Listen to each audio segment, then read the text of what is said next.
Bingo Blitz rules. If your bingo has ads in it, That's not a bingo. if it doesn't have the coolest tournaments, mini games, and the most breathtaking design, Nope, not a bingo. if your bingo moment makes you feel so excited that you just want to burst in joy and scream out loud, bingo! Sorry, so you're playing... Bingo Blitz? Now that's a bingo. Go for a world of excitement with Bingo Blitz, the #1 free bingo game. Download Bingo Blitz and play for free. Now that's a bingo.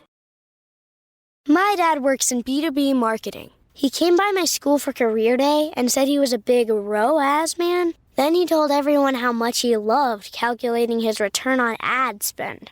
My friends still laugh at me to this day. Not everyone gets B2B, but with LinkedIn, you'll be able to reach people who do. Get a $100 credit on your next ad campaign. Go to linkedin.com/campaign to claim your credit. That's linkedin.com/campaign. Terms and conditions apply. LinkedIn, the place to be, to be.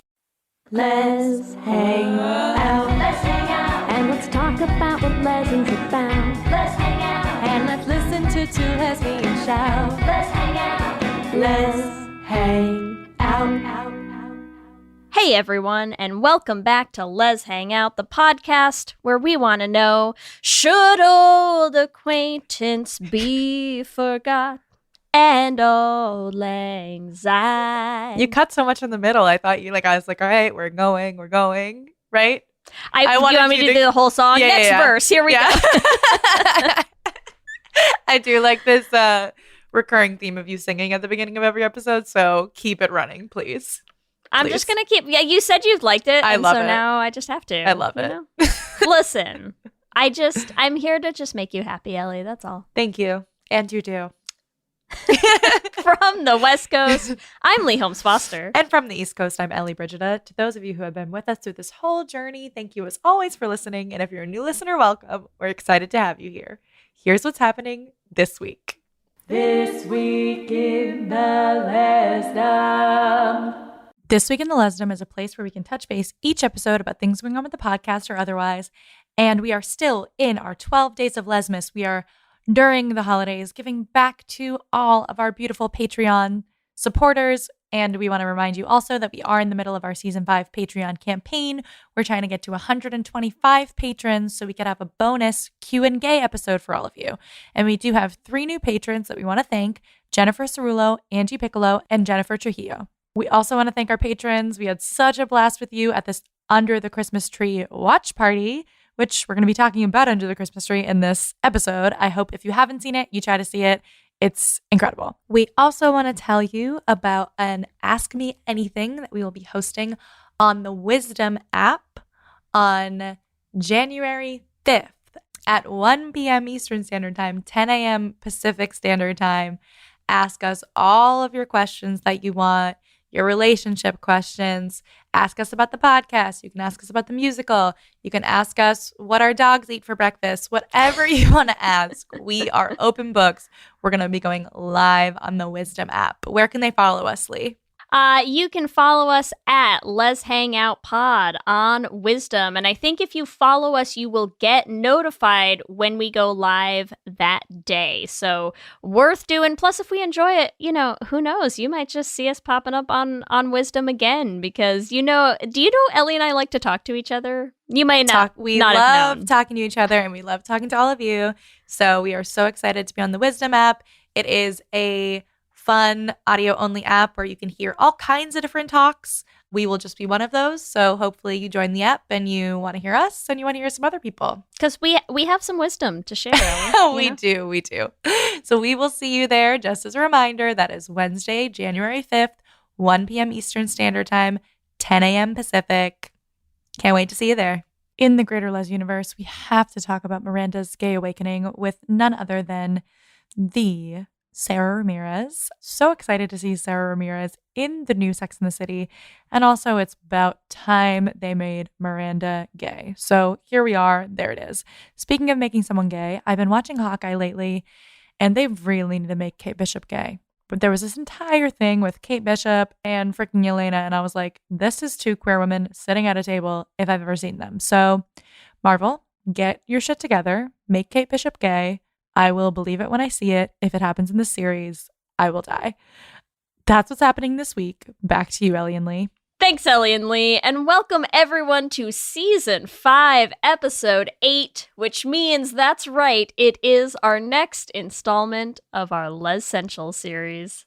We love our Lez-ssentials. Lez-ssentials is a recurring segment on the show where we dive into classic lesbian movies or TV shows. And as a reminder, we also write and record original songs for each of our Lez-ssentials.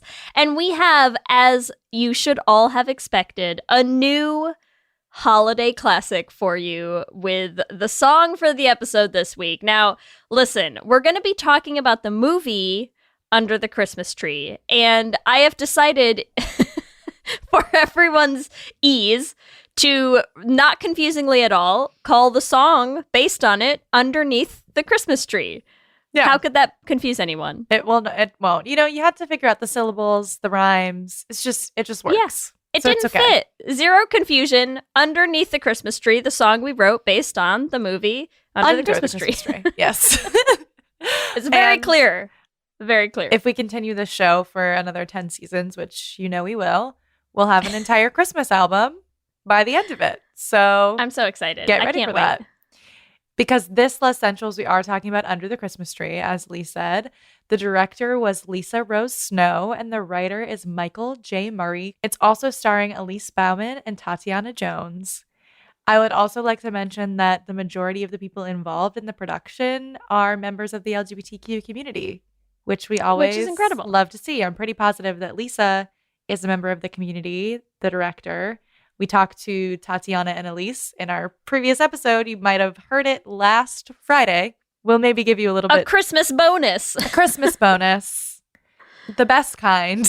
Also, can we discuss how great a name you have as a director directing like a Lifetime holiday movie when your name is Lisa Rose Snow? Like, yeah. Come on. It's meant to be. That's perfect. It's meant to be. It was. Just like Alma and Charlie. I know. Let's talk about, so what's this? See what I did there? Yes, I love it. What's this movie about? So let's first start with our IMDb synopsis, and then, as you should all expect by now, Ellie and I will, try to very do quickly, a short synopsis. walk us through with a synopsis of the movie for anyone who hasn't seen it yet. So the IMDb synopsis is Alma and Charlie crosses paths of each other. I'm gonna say that's someone did a real good job. When Charlie finds the perfect tree for the Maine governor's holiday celebration right in Alma's backyard. Who did this? Who did this? Was someone drunk when they wrote this? I kind of love it. It's true. It's sort of true if the sentence actually made sense. In English, it would be a fairly accurate description of this movie, yes. It is a movie on Lifetime. It's our first lesbian Lifetime movie featuring two women in the lead roles, which is really exciting. And we're going to talk about it. And it's stinking cute, y'all. It's Spoiler really alert. It's cute. It's very cute. It's cute. I'm sure we will say many times in this episode.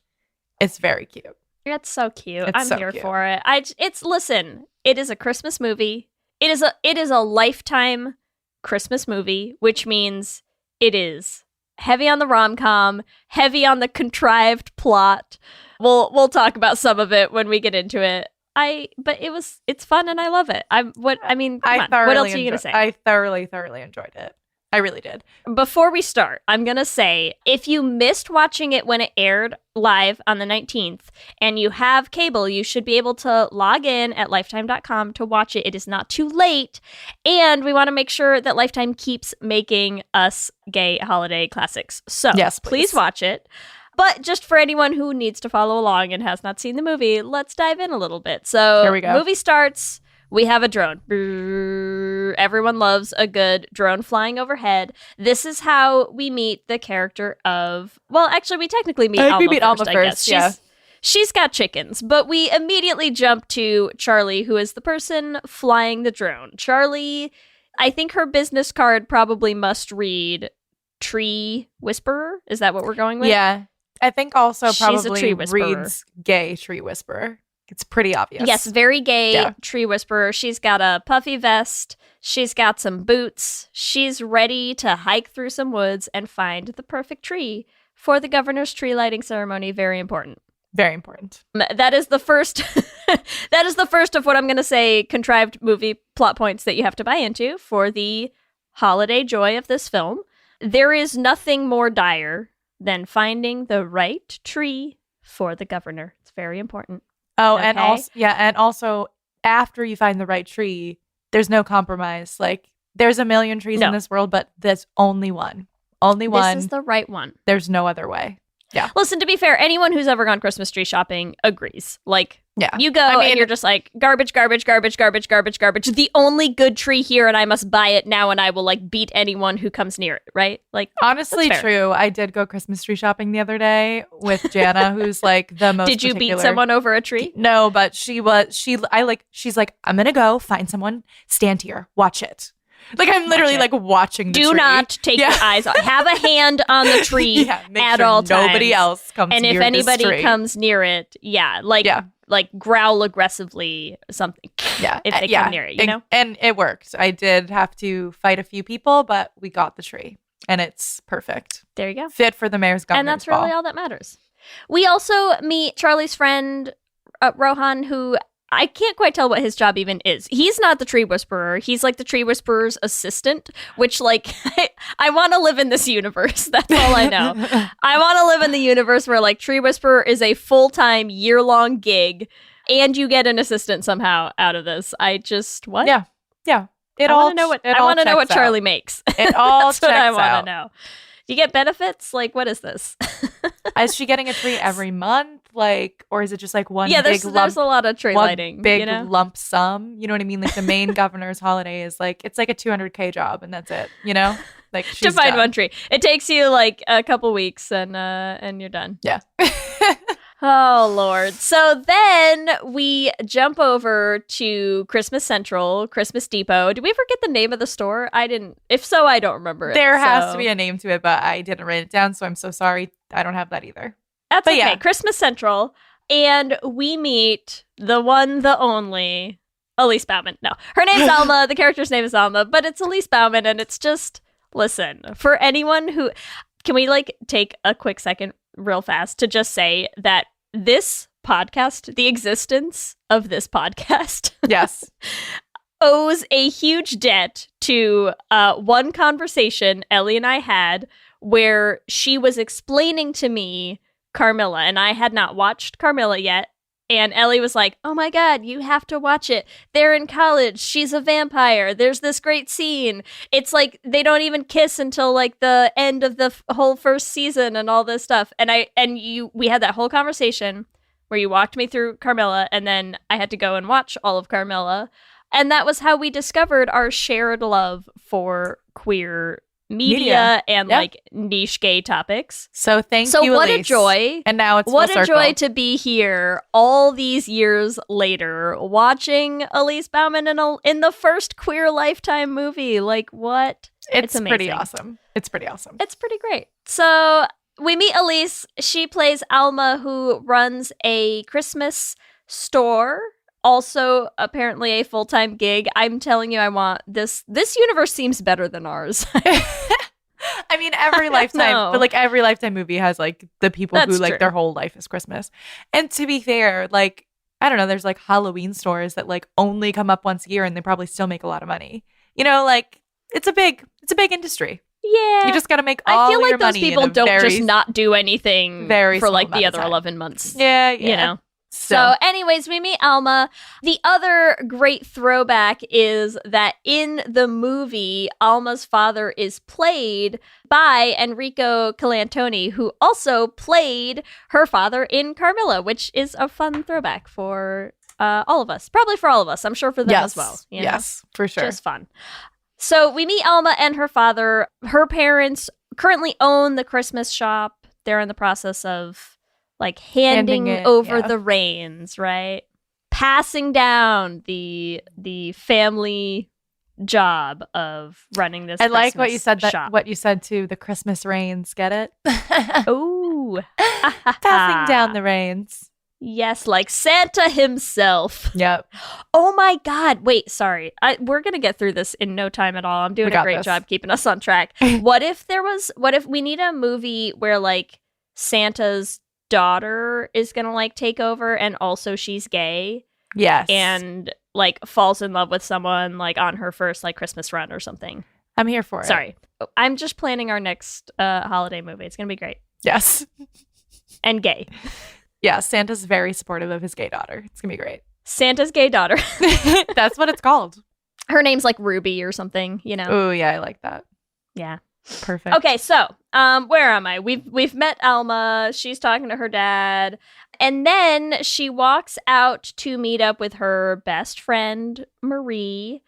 And they're chatting in the snow-covered street as one does, and they look over and Alma realizes, hey, that's what that buzzing was bothering my chickens this morning, was a drone. She sees Charlie and Rohan putting their drone away in the trunk of their car. And what happens, Ellie? She has such gay panic. I will also say this is the first note that I have. So I'm like, oh, I don't have a lot of notes. I was like, oh, let me find this in my phone. I usually take my notes on my phone. And like, you know how like the biggest words at the top will show up as the first thing? I was like, oh, how will I find it? The gay panic. The gay panic. That's that what is this correct. note is titled. Yes, she sees her and she's like, I'm going to be so strong and cool. And I'm going to tell that drone person, like, stop putting your drone near my chickens. And then she's like, oh, she's hot and gay and shit. And it's so relatable. And also just like, I don't know, I think I really like that choice because like we talked in our special with Bad Queers, which I don't think it will be coming out later. But you were talking about Christmas at the Ranch, which is a Tello film, and like how you like wish there had been more moments where they're together and less where they're like fighting. So I feel like that's sort of just like it with enemies to lovers in general. I much prefer an enemies to lovers that like enemies doesn't last that long. Like it lasts like long enough. And this is like it barely lasts at all. You can barely even call this enemies to lovers. No. This is like awkward sputtering to lovers. Yes. This is like awkward sputtering to like drawn out slow burn flirting with each other. Yes. With like some angst for good measure. Yes. You know? I mean, and Charlie is she also is gay panicking, but like not in the same way. She's much more cool and collected than Alma. Like Can we even call that gay panic? Charlie is basically being like, yeah, check me out. Like, yeah. But when she's loving it. When Alma leaves, she is staring her down. Like when she leaves that car scene, like she's like, okay, yeah, I'm gonna get this girl. So I guess that's not gay panic. She's like immediately on the hunt. Yeah. Alma's reaction is exactly how I imagine you would react to anybody like hitting on you. Is you just being like, yeah, this is me and I'm hot. Correct. Oh, Charlie's reaction? Yeah. Sorry, did I say Alma? Yeah, Charlie's reaction. Yeah. I was like, no, Alma. Yeah, definitely Charlie. The way she turns around with that like that little smirk of just like, what? Me? Yeah. Me. I'm like, yep. It's so much. But and one thing I do really love about this movie, and I don't know if I'm skipping too many things. Tell me if I'm skipping the thing, but like there's a conversation that Alma has with her parents that I think comes a little bit after this, where she's talking to them and they're like, do you think she's gay? Like about Charlie? And Alma's like, yeah, of course she's gay. And they're like, how'd you know? And I'm like, which like accurate. Yeah. But it's also we did talk about that a little bit when we talked to Elise and Tatiana, that like there are so many scenes in this where it's just like, this is what you get when you get queer people involved in making a queer movie, you know, is like, that's believable. Yeah. Like we've all had that conversation with someone, you know, whether it was your parents or like someone else. You've all had that conversation with like a straight person where they're like, but do you think they're gay? And you're like, look at them. What? Yeah, like, you're like, obviously. Right. Yeah. When I was younger, I didn't know as much, but the older you get, I think like the easier it gets. Oh, for sure. Because I think you're like, you get like a more refined daughter. You know? Exactly. Like even people who like quote unquote look gay, you're like, they're not gay. Like stop. Like straight people will be like, oh, that person's gay. I'm like, you're wrong. You know, like you just know. You just know. And especially that's like more of a win these days, because to be fair, like straight girls are coming for a lot of our easy signs. Like, oh yeah. They're taking everything. So well, that's why it's just a general demeanor more than anything, you know? It's just the vibe. It's the looks. Like, it's just like, so true. I'm like, when I'm performing too, like, I don't even give any men any second of attention. So if you watch me perform, you're going to be like, yeah, that girl's a lesbian. Because, like, I look at the women in the audience, not in a weird way, but you know what I mean? Like, I'm trying to avoid eye contact with the men. But I guess, let's just say I'm not looking at the men. Yeah, that's all I'm going to say. Yeah. Well, who would? The fact that they're just, like, straight up gay from the beginning is one of my favorite things about this film, because that's something I always want to see in a movie, which is just like established gays. We're not dealing with people coming out. You know they're gay. Everyone around them knows they're gay. And now we just have to figure out, like, are they going to start dating each other? So what else comes next in our timeline? Give us... Okay, so what happens next? So they go to get food. They're at Marie's. We have more things that happen with the parents. I think this is where we start learning a little bit more about, like, Alma's parents have hired this consulting company to come in and help with the transition of handing over the store and how to make sure that it's, you know, like, gonna keep doing well and all this stuff. And so I think this is when we start learning some of the, like, they want to get rid of their catalog, which again is like the other sort of like Christmas movie premise. Where is you're like, oh, this is the worst they thing in don't the want them to world. have a catalog. Yeah. And you're like, really? I mean, just like make a decision. Like, either keep your catalog or don't keep your catalog. Like, this cannot be a make or break thing. It just can't be. Yes. I refuse to buy into it, but I'm here for it anyways. Yes. So I think we have that, and then we like immediately jump to more flirting, right? Like, Alma goes by Marie's pastry shop, and oh, look, Charlie's still here, and they're having conversations about how Alma and Marie met in Paris and how they became best friends, and like, oh, pastry's so good, and also you're so cute, and like, I don't know. I didn't write down any of what this conversation is about. That's most of their conversations to me are just gonna be like, I'm into you too. Bah, ha, ha, ha. It's irrelevant. It's irrelevant. Yes. No, none of it matters. It's here it's to just the way further they look at each other. This romance, and Yes. I love it. And Yes. but okay, look, what does matter is we are watching a conversation between one gay woman in her sweater and puffy vest and boots, and another gay woman in her hoodie with a jacket on, like a wool jacket on top of it, and I'm just like, my people. The wardrobe is quite gay. A+. Great wardrobe choices. A+. I think Elise was telling us how that was like, she got to have some input into wardrobe, and that was one of her things, was like the hoodie underneath the coat. And I mean, listen. I mean, it works. Just top-notch work, Elise. Elise and the whole wardrobe team, really just well done all around. You know? It's good. It's good content. What else happens? So they have whatever conversation is happening in the store, and then it's just, here's what I love. This is why I'm saying, like, this really can't even count as like an enemies to lovers, because I think they stop being enemies within the first like 4 minutes of the movie. The next like 30 minutes of it are just like, wow, it's like the universe wants you together. It's like you walk into your favorite store that your like best friend's pastry store, and they're there, and then they like say goodbye again, and then Alma goes to go home, and like, who's at her house? Why, it's Charlie, like sitting down having the most pleasant of conversations with her parents. Of course it is. Yep. Well, that's the moment when her parents are like, is she gay? And I feel like there's also this whole conversation that I loved with, I say Elise and her mom, like I read Elise every time, but Alma. where Alma's like, oh yeah, she's gay, but like, you know, I just have to let her down easy, and like, I don't want things to get confusing. Like, you know, I'm not, And we're like, are you talking about the tree? Because Charlie wants the tree from them. Basically, that's like the thing, right? Charlie wants the tree, and Alma's like, no. Oh, is there a plot to this movie that we forgot about? Yeah. And Alma's like, you can't take our tree. And so she says this whole line about, I'm going to get married under that tree someday. Yeah. To who?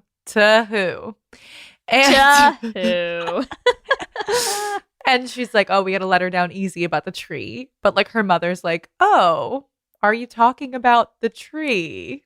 Or are you talking about this girl? Yeah. And there's a bunch of other lines of like, the next person you meet could change your life from Charlie. And I'm pretty sure there's a point where I don't know when this happens. You can tell me in the timeline. I just have a quote that says, "I'm single if that's what you're asking." Where is that? I think that is in here. I think it's in this conversation somewhere. I think it is where like they run into each other outside the house or something. Yeah, something like that. The thing is like this whole movie, this is why I love it, because this is like my type of content, is like there's just enough conflict, right? Like you're supposed to really buy into like Charlie wants to get this tree and is like, I need to get you to sign these papers so that I can like rip this tree out of your yard and bring it to the governor for important reasons.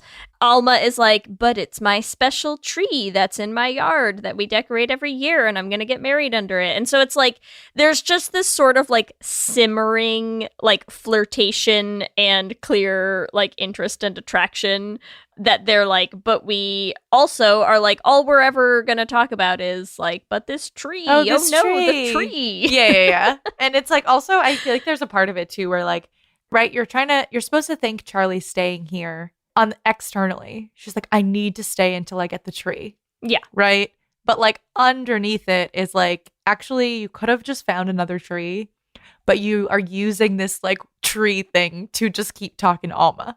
Yeah.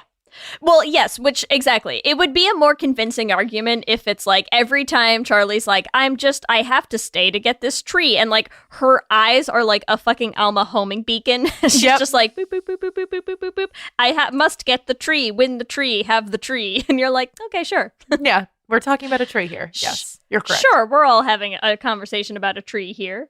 So, I mean, I feel like we are going to be able to get through this movie at a good enough pace. Because to be fair, this is like 90% of the movie is this. It's like they just keep running into each other, which happens in movies like this where like I think we see a single street of this town, which might seem like, haha, how silly that they only have one street to film on. But also like, if you've ever been to a town like this, there is only one accurate. Street. Yeah. There is one street. They're like in Maine. I literally remember. So Kelsey, she did a dual degree. We met at Mount Holyoke, but she did a dual degree with Dartmouth. So she also did 2 years while we were dating at Dartmouth. And Dartmouth, like, it's cute. It's a cute little place. It's a cute little college town. But I remember talking to somebody who was considering going to grad school up there. And they were like, I was like, yeah, I mean, it's fun. There's just like, there's not a ton to do up there. Like there's not a ton around. If you're into like skiing or like hiking and stuff, it's a really great place. If you're like outdoorsy, it's awesome. But and her response is she was like, but what are you talking about? Like, we saw like so much stuff in town and there was like this really cute like coffee shop and a restaurant and like this cute little store. And I let her finish and I just went, were those all on the same street? And she was like, yeah, I mean, I guess they were. And I was like, right, that's it. The street. And yeah. And I was like, and the restaurant that you're mentioning that like I know is at the end of that street, like there's nothing past that. There, if you keep going down that street, like there's those 3 blocks and then nothing. It's people's houses. Like you can't go hang out in them. There's nothing else there. So it feels very accurate, to say that like, of course you're going to run into each other on the one street in the one pastry shop / coffee shop of this town. Sure. Exactly. Well, yeah. And she's not trying any other pastry shop. She's sitting at her best friend's pastry shop every day. Yeah. Like it's not like, Yeah. Charlie's she like gets in as soon as they open and she's like, I'm just going to sit here. And like 4 cups of coffee later, like Alma finally walks in. And she's like, damn, finally. Just vibrating as she like tries to flirt. Yes. So it's cute. They do, they're like learning more. Marie obviously is like clearly the fairy gay mother of this world. She's like, I see the clear sparks and I'm gonna like just drop little pieces of information and hints and get them together and all this stuff.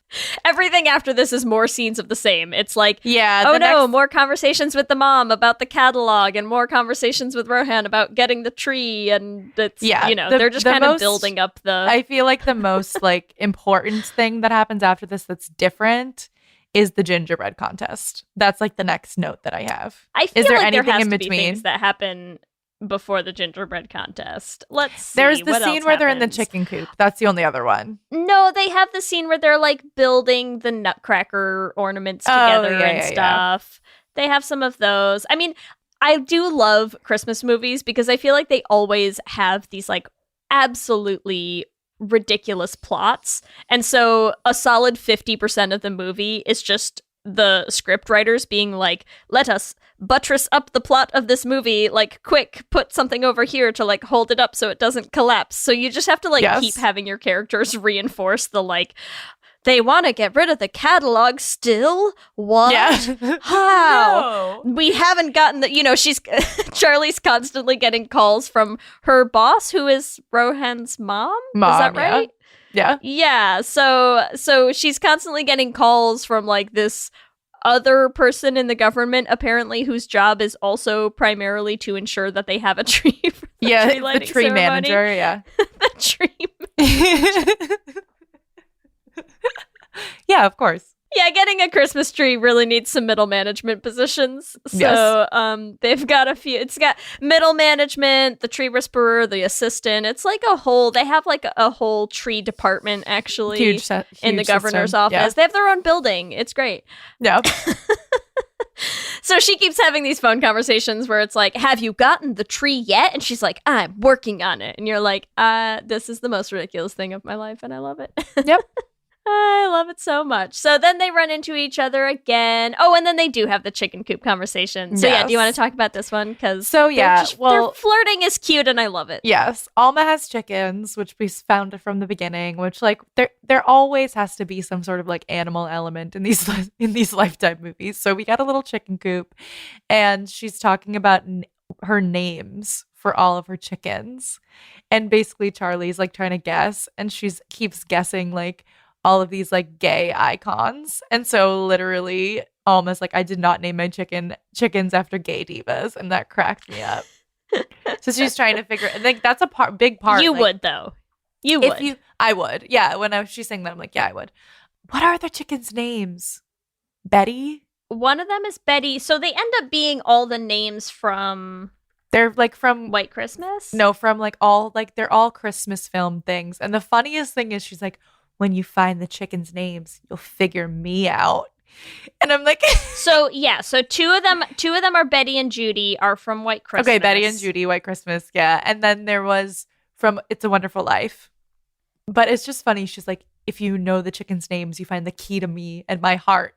And I'm like, okay, so the answer is Christmas. Is you like Christmas. Like, that's the answer. Yeah. Like, that's not like Do you mean shocking. The 12 conversations you've had so far about Christmas and how you love Christmas, and every time you run into this woman, you're wearing like reindeer antlers or like holding Christmas ornaments or it's like it's such a big secret. Huge secret. It's such a big secret. And then she does like at one of their last dates, she's like, I've got it. I know the chickens. Yeah, it's Betty, Judy, Mary, and something. I can't remember what the last one is. But Mary, I think, is from It's a Wonderful Life. And then I don't remember the last one, silly, sorry, but yeah. It's cute. Very cute. And it's again, the chicken coop scene to me is another like there's a different hoodie with a different coat over it. There's just a lot of like gay. It's gay. It's gay flirting. And it's convincing and it's believable, and I bought it and I love it, and that's it. Is the gingerbread contest next? The gingerbread contest is the next thing that happens. Great. Yes, which also is another one of those things where I'm just like, it is absurd, and I will 100% buy into it for this movie because of course you will. But to be fair, it's nonsense. It's like, right, like the gingerbread contest happens every year and these people always win, and like Alma has never won before and she like wants to win. I buy into that as like a competitive human being. I'm like, yeah, I get it. And like the family traditions and like the small town traditions, like I understand that. So yeah, Alma's like really all about trying to win this. And then she gets paired with Charlie, of course. Well, here's what I love about it. Yeah. It's a randomly paired competition that Alma has been preparing for like the past year. And I'm like, how exactly does one prepare for a gingerbread competition that you have to do with another person? So it's not like you can like come up with a design and like practice it ahead of time and like have a big plan of like I think that was the point, though. She's like, I have a plan, and whoever my partner is going to go along with my plan. Like, that's what it seemed like. It seemed like she was like, I don't care who my partner is because I'm doing this thing. Yeah.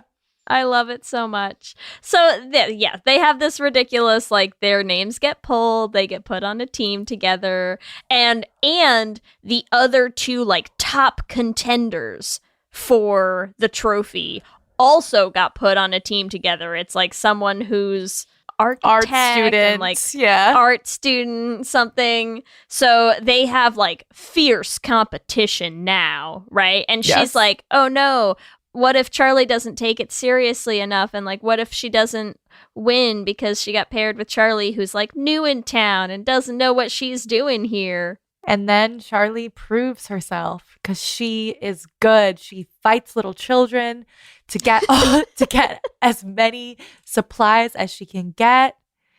It's amazing.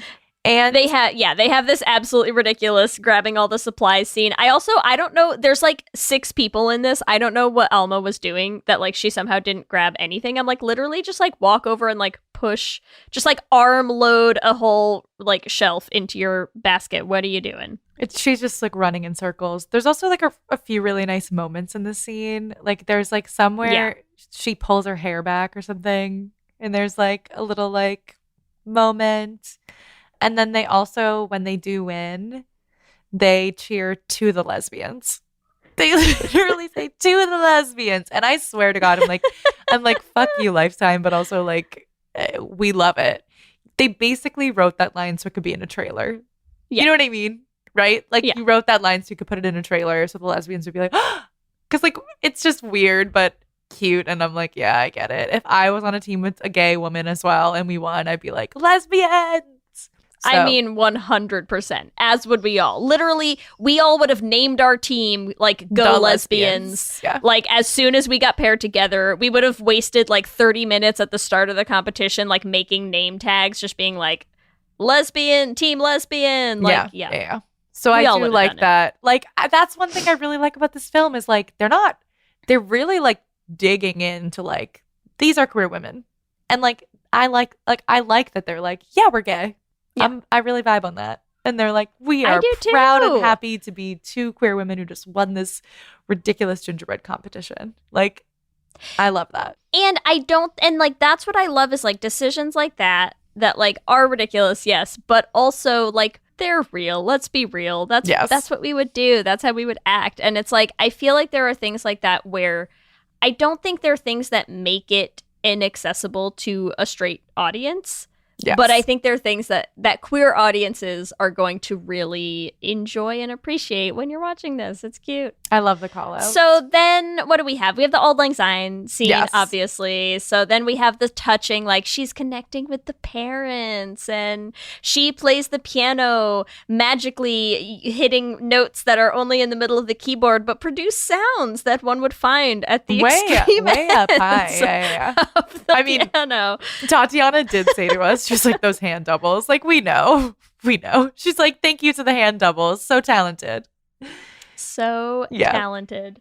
No, but I don't think it was the hand doubles that was the problem. It was the shots where they when you could when they do this where they like shoot Tatiana from the back, you know? So it's clearly not the double, like it's not the hand double at that point, but they're just trying to keep her hands hidden by her own body. And I'm like, which works fine, that you don't want to see like that she's not hitting real notes unless you're listening to the notes that are definitely not coming from where her hands are hidden by her own body. We suspend our disbelief. No, the hand doubles, I agree. I'm sure did great. But so they have this whole touching, like she reminds him how much he loves the song Auld Lang Syne, and they're singing and they're playing together, and it's cute. It's like a cute little family scene. Yes. Yeah. And it wins over Alma's heart, you know. That's another thing I love about this movie is like that I also loved about Single All the Way. Like the family's supportive. Yeah. Like, right? Like it's like we're not dealing with homophobic parents. We're just like dealing with this love story between these 2 women. And so like Charlie can come into their house and have a moment with her dad. And it feels really nice and genuine in the same way that we've gotten for years and years and years with heterosexual films, right? Like where it's not just like, oh, wow, I can't believe her dad is like doing this with a lesbian. It's like lesbian. it's like, oh, it's just nice because it's a person that she cares about and who also like had a moment with her dad. I love it. Yeah. And they have like a cute little, again, there's like cute little flirty conversation afterwards. Like there's so much of this movie that is just like them standing close together on a dark holiday night, wintry night, very obviously vibing and flirting. And I'm like, love it. I love it. For it. Eat that shit up. Give it All to me. day. All day. I love it so much. So yeah, there's that. I'm trying to think of like, are there other big plot points that we need to hit? I don't think anything else major happens before their date. Yeah. I would just go to the date. Yeah. They go on a date and it's stinking cute. And they both look so gay. They're both in pants and button downs. Like just right off the bat, like Alma walks in that door and takes her jacket off, and like they're both in their like nice pants, and like Charlie's in like a maroon red button down and she's in the stripy button down, and I'm just like, I'm so fucking here for this.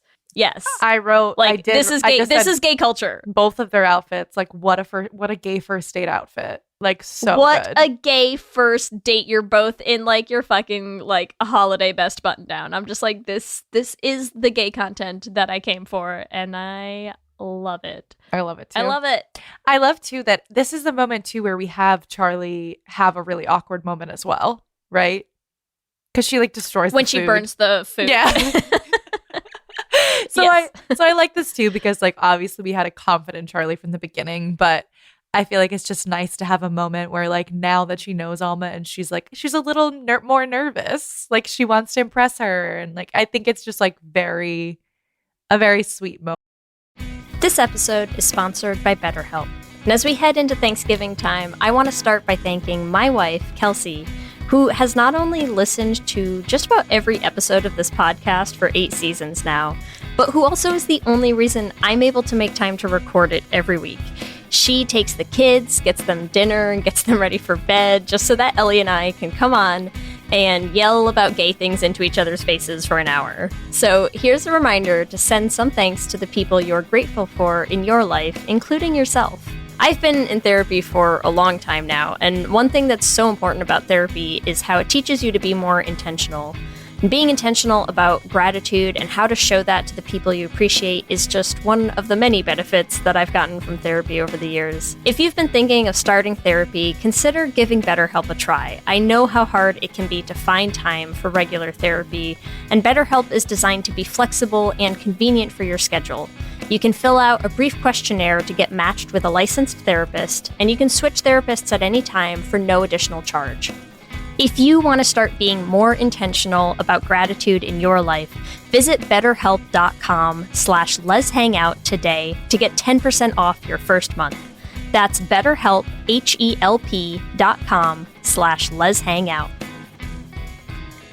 Let's hang out. You chose to hit play on this podcast today. Smart choice. Progressive loves to help people make smart choices. That's why they offer a tool called Auto Quote Explorer that allows you to compare your Progressive car insurance quote with rates from other companies. So you save time on the research and can enjoy savings when you choose the best rate for you. Give it a try after this episode at progressive.com. Progressive Casualty Insurance Company and Affiliates. Not available in all states or situations. Prices vary based on how you buy.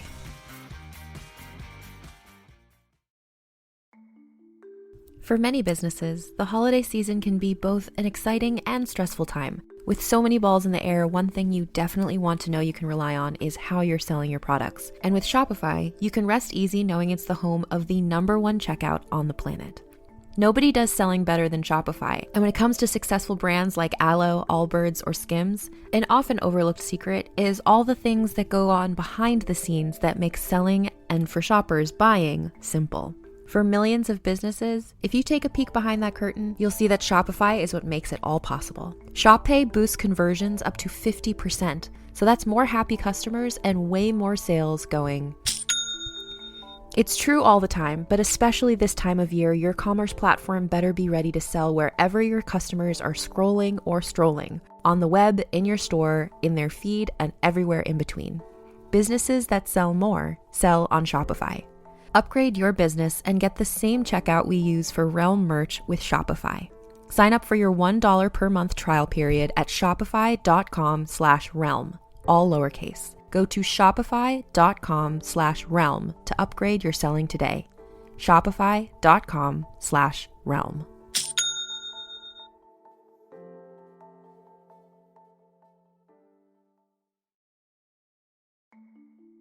For many businesses, the holiday season can be both an exciting and stressful time. With so many balls in the air, one thing you definitely want to know you can rely on is how you're selling your products. And with Shopify, you can rest easy knowing it's the home of the #1 checkout on the planet. Nobody does selling better than Shopify. And when it comes to successful brands like Aloe, Allbirds, or Skims, an often overlooked secret is all the things that go on behind the scenes that make selling and, for shoppers, buying simple. For millions of businesses, if you take a peek behind that curtain, you'll see that Shopify is what makes it all possible. Shop Pay boosts conversions up to 50%, so that's more happy customers and way more sales going. It's true all the time, but especially this time of year, your commerce platform better be ready to sell wherever your customers are scrolling or strolling, on the web, in your store, in their feed, and everywhere in between. Businesses that sell more sell on Shopify. Upgrade your business and get the same checkout we use for Realm merch with Shopify. Sign up for your $1 per month trial period at shopify.com/realm, all lowercase. Go to shopify.com/realm to upgrade your selling today. Shopify.com/realm.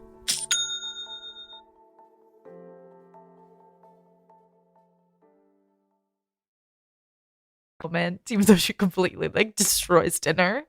And that they can laugh about it. And yeah.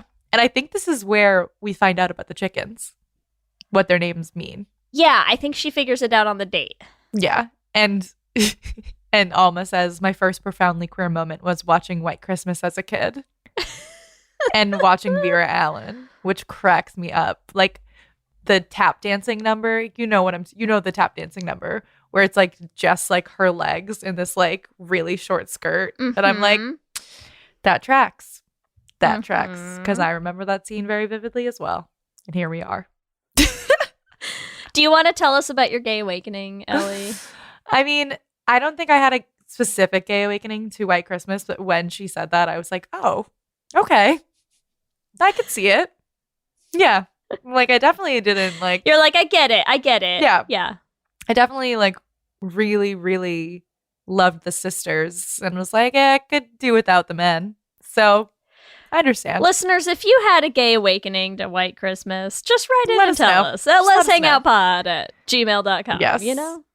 And they do kiss, right? Kiss, yeah. They kiss afterwards after they're closing up Marie's little pastry shop and they're standing outside and it's cute. It's a very nice kiss.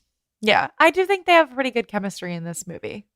Oh, also, wait, sorry, because this is also, we get a reference while they're outside to one of the minor plot points that I have forgotten to bring up, but that I have to talk about, which is Kris Kringle. Yes. Kris Kringle the owl, an important character in the movie. Yes. So what, she saved him, right? Charlie at one point had gotten a tree for the tree lighting that had an owl in it. And this was all this is all based on a real thing, right? Oh, really? There was a tree. So, yeah, there was the Rockefeller Center Christmas tree. They had a little tiny owl that they found in it that they had to rehome. So I think it's all based on a real story. Nice. But in this universe, Charlie had gotten that tree and rehomed this owl named Kris Kringle, who is now apparently flying around Camden, Maine. Yeah. Following her around like a little gay star of the north, leading her to gay heaven. I don't know what's happening, but and then we'll talk about what happens at the end, but he stays with her kind of, right? Yeah, he's he keeps showing up just hooting off screen, off in the distance in the night. Oh, Kris. But he definitely hoots at them while they're outside. He's catcalling them during their kiss. Ridiculous. I don't even know. I don't know what to tell you. Ridiculous. What comes next after this beautiful kissing scene? I thought they kissed outside. I was wrong. They kiss inside on their date. So what happens after they go outside and Kris Kringle hoots at them? So now we have more drama. They're trying to make decisions about the store. There's all this drama with Rohan let slip to his mom that Alma doesn't need to sign the papers for them to get the tree. Only the parents have to, and they don't care about the tree. Yeah. About the tree. So now Charlie's sitting on a secret. She knows a secret, which is that she could have the tree whether or not Alma okay says with yes. it, right? Yep. That's their big, huge conflict. Huge yeah, conflict. Yeah, 3/4 of the way through, the third act twist of the knife. Disagree. Is yeah. This whole time. And then, we have the cute cherry picker scene with the strap joke. Yes. So tell us about the strap joke. So they're getting into a cherry picker to go up and look at the tree from up higher in the sky. But first they have to obviously you got to be safe. Got to have your PPE on. They got to put their little harnesses on, and we get a great strap joke from Elisa's character. And listen, again, hashtag relatable queer content. This is the content that we're here for. So good. So good. And they do have a great. really nice, cute moment as they're going up in this little thing. And she's Charlie's telling her all about how she really feels these Christmas trees and blah, blah, blah. And I think this is the point where she tells her about Alma talks about her long distance girlfriend. Is that this? Yeah, I think while they're up there. That because she's why haven't you been dating anyone? And she's oh, well, I had a girlfriend in Paris, but we couldn't make long distance work. And I'm that old gay gem. Also, so much about this scene is so gay. Yeah. And I just to me, I feel this scene, if you had told us 3 or 4 years ago when we were why are there no gay holiday movies? There is no gay Christmas movie whatsoever. If you had told us that we would be here now with a well-known gay actor playing a openly out, happily queer character standing so close with just all this chemistry with their co-star making a strap joke while tightening the harness on her hips, and then talking about her failed long distance relationship. I'm just I can't deal with how happy it makes me. It's everything I've ever I'm wanted. just so happy. And I will. They're cute. They're flirting. They're in a cherry picker. It's very gay. What do you want from us? I will say too, I'm fighting so hard, but to not talk about you know what. But I feel when there was all kinds of discourse last year about holiday movies, one of the things that people were saying was oh, well, you should just be happy, or why does our community always have to tear down everything that comes out, right? And it's no, we actually don't need to tear down everything that comes out. We just have higher standards now. Yeah. And so the standard, for me, the standard is this. And it's that's not, I don't think this is an unrealistically high expectation too. It's still a Lifetime movie, right? It's still cheesy. It's still a ridiculous plot. Yeah, this movie's not winning Oscars this year, but it made us happy. That's literally it. I just want to see us happy. That's my baseline. So if you give me something where queers are happy, I am happy. So it's not that, it should not be that high of a threshold, and we're not going to complain about everything if you give us something nice. Yes. Can we sit here and lightheartedly make fun of the overarching plot that runs through the movie? Yes, of course. It's but ridiculous. I'll do that it's a with Christmas any movie. Other Lifetime Christmas movie. That's what they're here for. Yeah. That nobody is you know what? I just have a really solid plot, script plot idea. I know a Christmas movie. No, that's not what they're here for. It's we just need, listen, there's 800 of them in existence, and we just need to make another one with a loosely held, floss holding together a mildly thought through plot to like make two people put their faces on each other's faces. That's it. That's all we're asking. That's all we need. That's all we're That's asking. all we want. And we're getting it. It's not that hard. Yeah. And it's here. It's here because they go from that to the holiday party. They have like the store's holiday party. Their naughty and nice party. Oh yeah. Which like are you naughty or I nice? kinda I like that love. theme, yeah. It was cute. It's It's cute. like, you know, we got the little, do you get the angel wings or do you get the little devil horns? It was sweet. It was very I liked cute. it. Wait, so was Charlie naughty? Yeah. And Alma was Charlie nice? was naughty and Alma was nice. Classic. Yeah, right? I mean, it's like, wow, that's really getting deep now. Like, deep things in this movie. Yes. So they have that whole scene. They go see the fortune teller, which, like, you know, again, listen, it's fluffy, cheesy goodness. It's so good. Where it's like, oh, the fortune teller's like, oh, like a tree for a partridge. You're the bird and you're the tree. And you're like, ah, ha, ha, ha, ha. Yes. with her little 12 Days of Christmas Tarot cards. Like, just another gay gays- Easter egg. They gave us so much. Yeah, just literally feeding the gays. That's it. That's all this That's movie it. is. It is feeding the gays, and it's beautiful, and I love it. So then what? Then we have now Charlie's like having a change of heart. She's looking for a different tree. She's like trying to, you know, find a way to like make this all okay without having to take Alma's tree because she knows everything's going to fall apart. But then her boss shows up, throws a wrench in this whole operation because she's like, boo, I hate the gays. I'm going to break all of this up. That's not why. She's just like, I want the tree. Get me the tree. Yeah.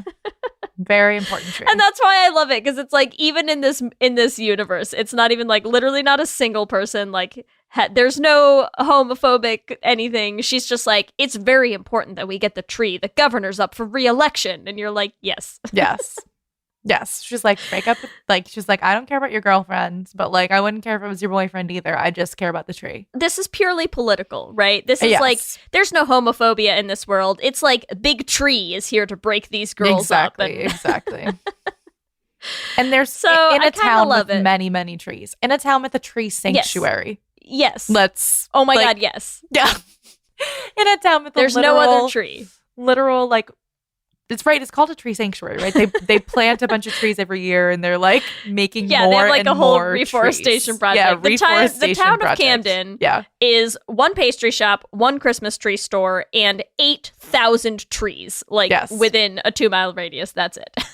Yes. And so we got to find a new tree. But who helps us find the new tree, Ellie? What, Alma? Kris Kringle. Oh, Kris Kringle. Kris Kringle the owl hoots his way to another perfect tree for Charlie. Of course. Which, like, also, I feel like he should get commission because if this is her full-time job, like, she didn't even find the tree herself. Exactly. The owl found it. I'm just saying cut the owl a check, maybe, is all. Exactly. Well, I'm saying, doesn't he now live in the reforestation project? Like, she got him a new something home. like that. Yeah. Well, and we also... Who can keep track I of know. this just intricate plot details? And, well, we should also talk about, like, there is obviously a moment where they are, like, almost like, I can't believe you used me for my tree. Which is, like, you know, the classic. Tears in her eyes. Which, listen, I think we've said it already, but I'm going to say it again just because we're getting close to the end here. But, like, they're both fantastic in this. Like, they totally sell an absolutely ridiculous plot, which we love them for. And yeah, this is like their big, like their, you know, final act fight of like, how could you have betrayed me by wanting to have my tree this whole time? The whole reason that you've ostensibly been staying in town for like 3 weeks. How could you? I'm shocked, you know? Yep. So they have that whole thing, and they have the whole discussion of like, how would this even work out? Like, you don't live here, and I've done long distance, and it didn't work. Which, like, when has that ever stopped a lesbian? Well, and also, she did long distance from Paris. And she's like, I can't do long distance to Augusta, Maine. Like, they still live in the same state. Yeah, Maine's not that big. But, it's fine. Either way. But I also do love it because I'm like, yes, because you did long distance from Paris, because that's what every lesbian would do. And exactly. Please. Exactly. Please, that would stop 0 of us. We know better. But yeah, they have their big conflict, their final fight, and, you know, Charlie and Rohan are finally gonna leave town, and they're gonna go back to Augusta for the tree lighting, and their job here is done, even though she found a different tree. It's not enough. It's not enough to save the relationship. Yep. They have to say goodbye, but then we go back to the family tree, right? And Charlie for their own tree lighting. For their own little tree lighting that they've done every year. And that's why they didn't want to get rid of the tree, or Alma didn't want to get rid of the tree. And Charlie comes back. She comes back. And listen, it's cute. There's Christmas lights. There's people singing. There's snow on the ground, and she comes up from behind and like turns her around, and then she's like, "What are you doing here? You're still here." And she's like, "I took a job in town because I want to be here." I don't remember what they say to each other in reality. That's the gist of it. Yeah, she's like, "Luckily, the reforestation project we've been talking about this whole movie, they're looking for Did you know that they're looking for a new director? They also need a full-time tree whisperer. Yeah. And they'll match my salary. Yeah. Because my salary was $12,000.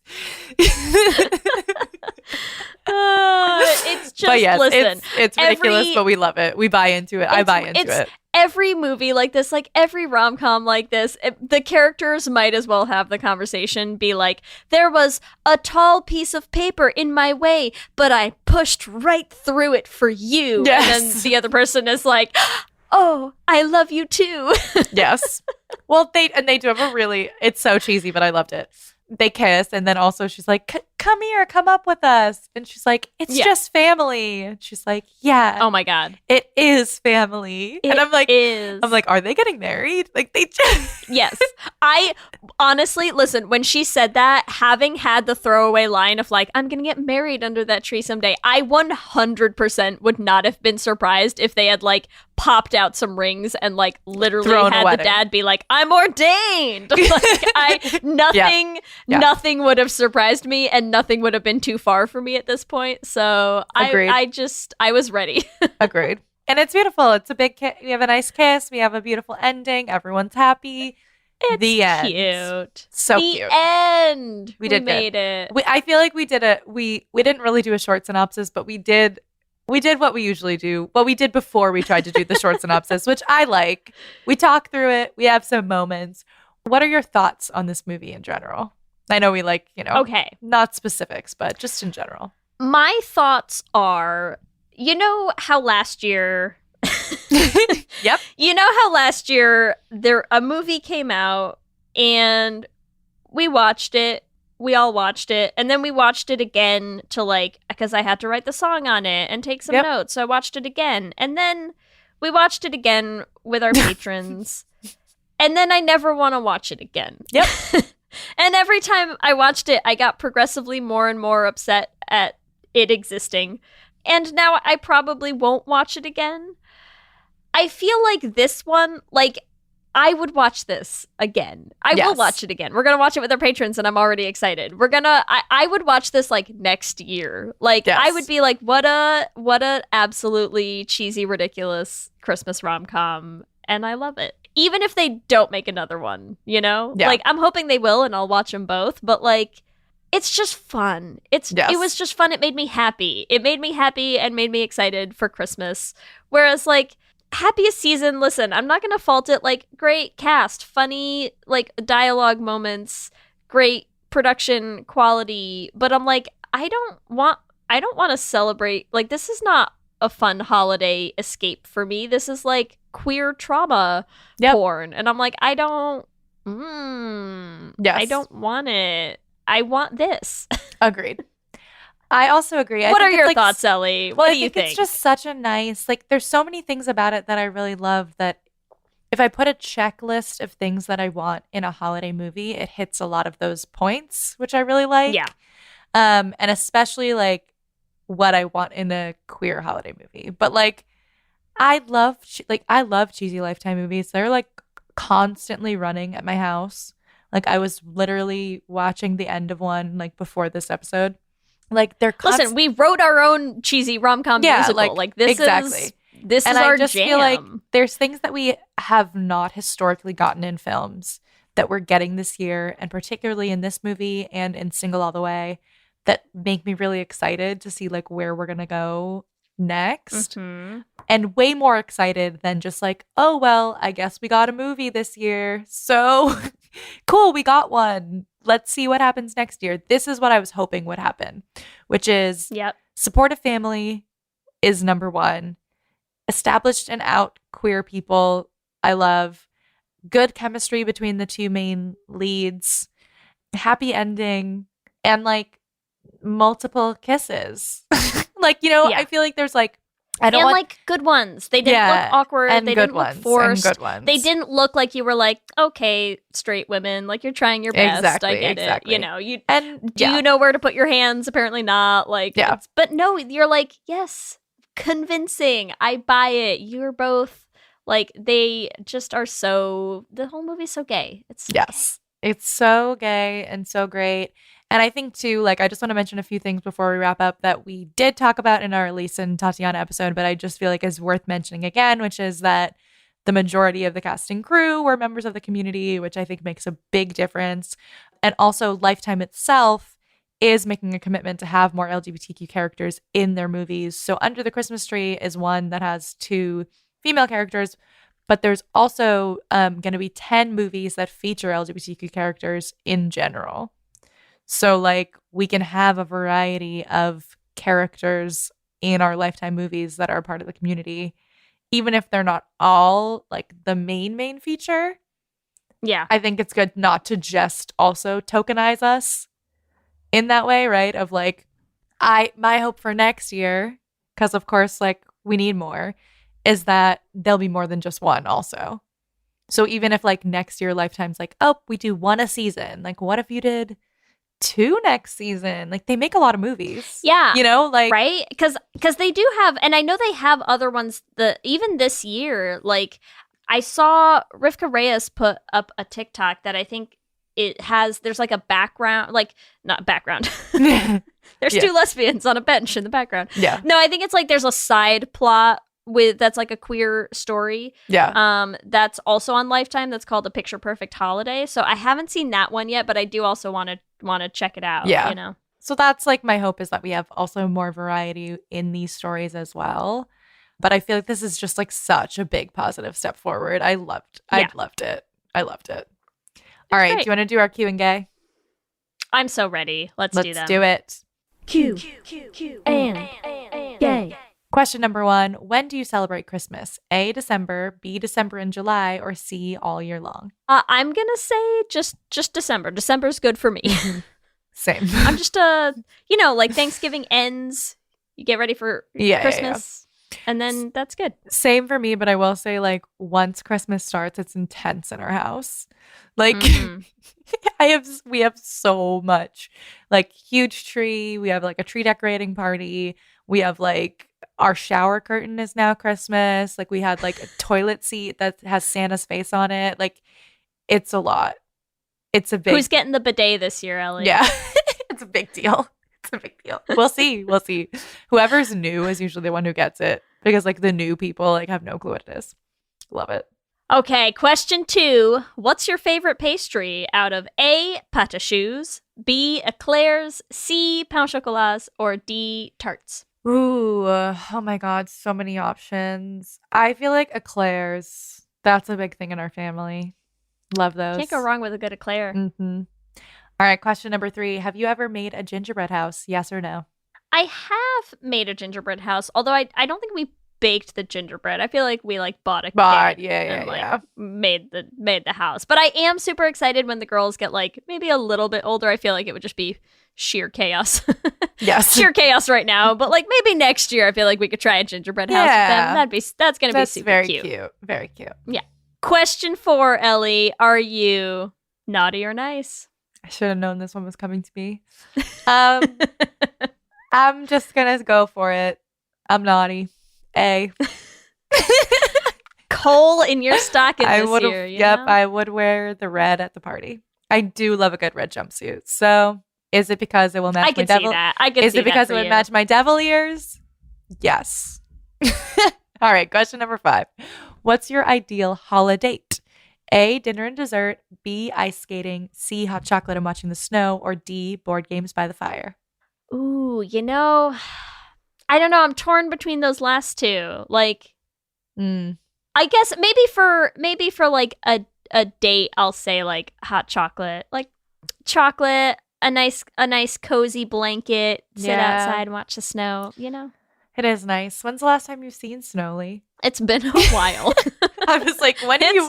I'm It's like, are been you a watching minute. snow? Listen. No, and it's so funny. Like, we were just saying that it's like, it's getting silly now. Because here's the thing that's weird when you move to California. Like, if you've grown up anywhere with like seasons, you move out here, and like even in like the Bay Area is not LA, it gets a little colder up here, but it's still like the California thing really is that it's like you go to the snow, like you have to go find snow to have it, and so from here, like everyone goes to Tahoe, and I've lived out here for like 7 years now, something like, I think coming up on 7 years, and we've never been to Tahoe.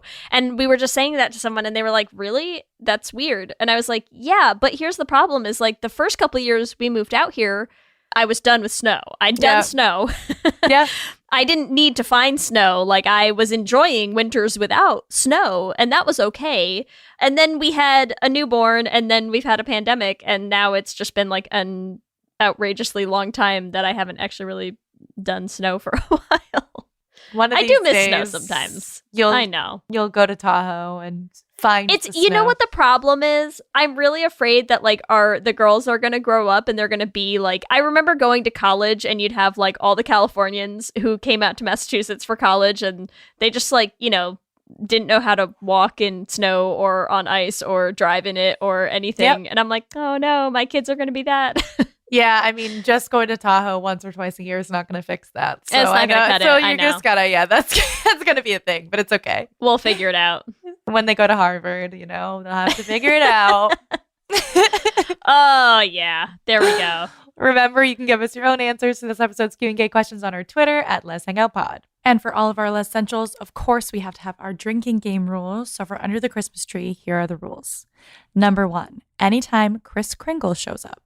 Number 2, anytime Alma and Charlie run into each other at the pastry shop. Number 3, anytime there's a reference to Alma and Charlie being super gay. 4, anytime a drone is used. 5, anytime someone says one of the names of Alma's chickens. 6, anytime the mother mentions the consulting group to Alma. 7, anytime the father plays the piano. And 8, our favorite, anytime Alma and Charlie kiss. As always, make sure you drink responsibly. You don't have to do all of these rules if you don't want to. It's just a guide to have a fun night with your partner or your gay friends. You also could drink water. Just a fun time to be had by all. Drinking some sort of beverage, watching some of our favorite Lez-ssentials. Let me hear you say, hip, hip, hip, hip, hip, well, yeah. We love hearing from you and building community, so we want to shout out some of our favorite things each episode.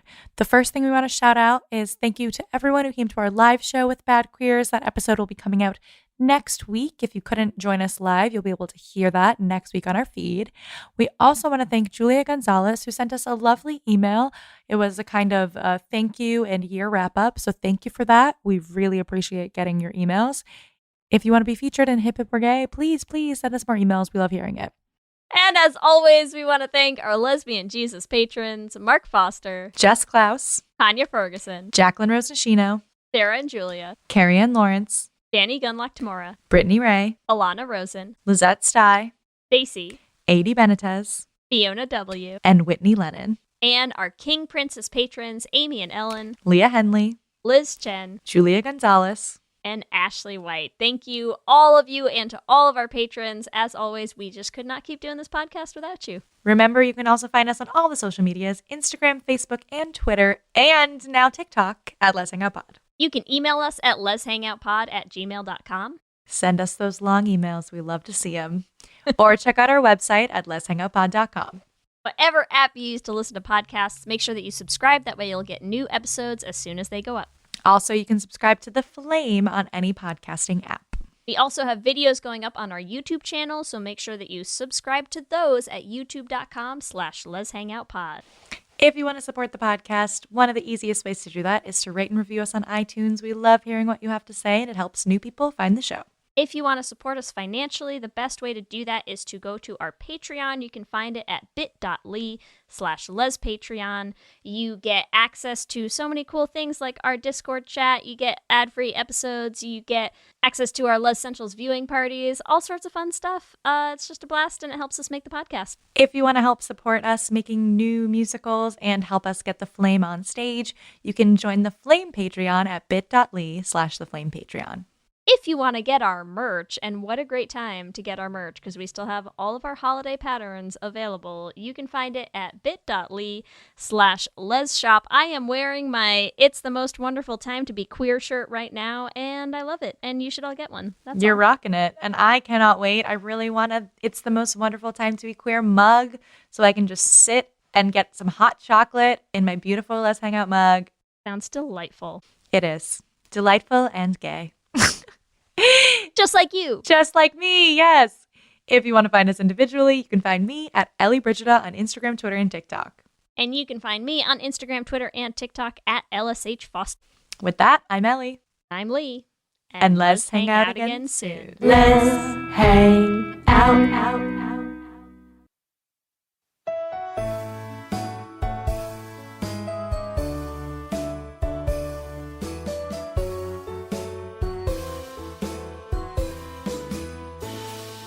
Well, the snow is falling, 4 little birds are calling on a cold December night.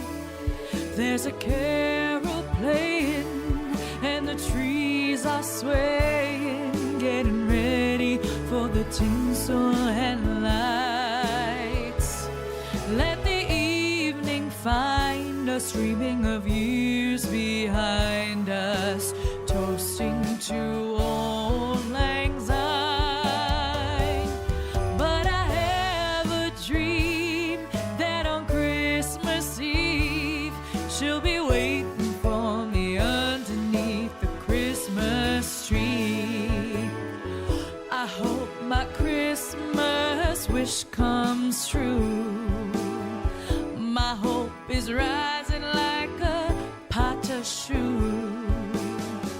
The only present that I wanna find is her deciding to be mine, all mine.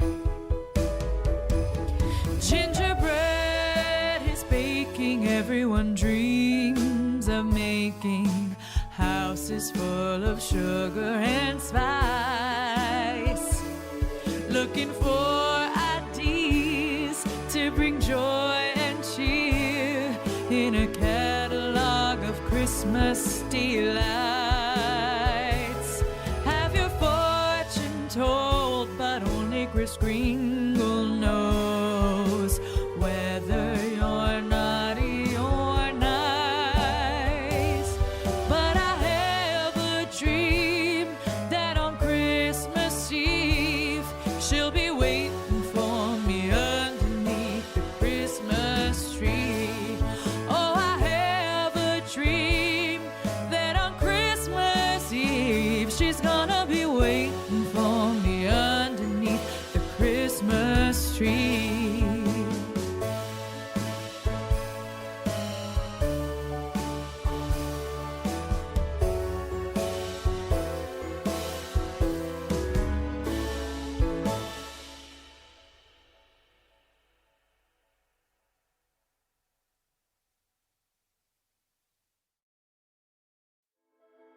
Hi, I'm Laura Cathcart Robbins, and I am the host and creator of the podcast Only One in the Room. Every week, my co-host Scott Slaughter and I invite you to join us and lose yourself in someone's incredible Only One story. We talk to real people dealing with issues like infertility, the death of a loved one, human trafficking, and women who, fake it. Oh, and we want to be fair, so we talk to celebrities too. Emmy winners like actor John Cryer, supermodels like Amber Valletta, and rock stars like Ryan Dusick. Everyone is invited to share their Only One story with our listeners. With 21 seasons and counting, we guarantee you that Only One in the Room has a story that you'll connect with. This podcast is for anyone who has ever felt alone in a room full of people, which is to say that this podcast is for everyone. Download Only One in the Room on Apple or Spotify today.